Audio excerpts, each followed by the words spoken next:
باپا جان، لوگوں میں مشہور ہے کہ امام علی مقام امام حسین رضی اللہ تعالی عنہ کا سر مبارک جب تن سے جدا کیا گیا اور نیزے پر سر مبارک کو رکھا گیا تو نیزے پر سر مبارک سے تلاوت قرآن پاک کی آوازات، آپ اس کے بارے میں مزید وضاحت فرمائیں، جزاک اللہ خیرہ۔ امام حسین کی کرامات مطبوعہ مکتبۃ المدینہ صفحہ 17، حضرت سیدنا زید بن ارقم رضی اللہ تعالی عنہ کا بیان ہے، جب یزیدیوں نے حضرت امام علی مقام سیدنا امام حسین رضی اللہ تعالی عنہ کے سر انور کو نیزے پر چڑھا کر کوفے کی گلیوں میں گشت کیا، اس وقت میں اپنے مکان کے بالا خانے پر تھا۔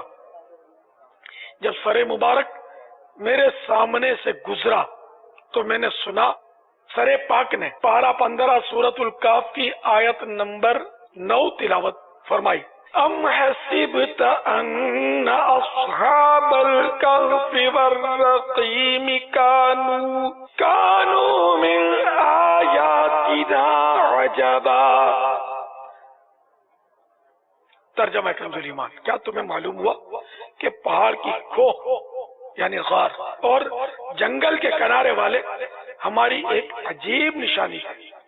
اسی طرح ایک دوسرے بزرگ رحمت اللہ تعالی علیہ نے فرمایا کہ جب یزیدیوں نے سر مبارک کو نیزے سے اتار کر ابن زیاد بدنیہاد کے محل میں داخل کیا تو آپ رضی اللہ تعالی عنہ کے مقدس ہونٹ ہل رہے تھے اور زبان اقدس پر پارہ 13 سورہ ابراہیم کی آیت نمبر 42 کی تلاوت جاری تھی۔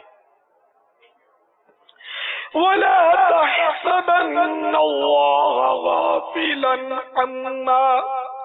عَمَّا يَعْمَلُ الظَّالِمُونَ۔ ترجمہ کنز ایمان، اور ہرگز اللہ عز و جل کو بے خبر نہ جاننا ظالموں کے کام سے۔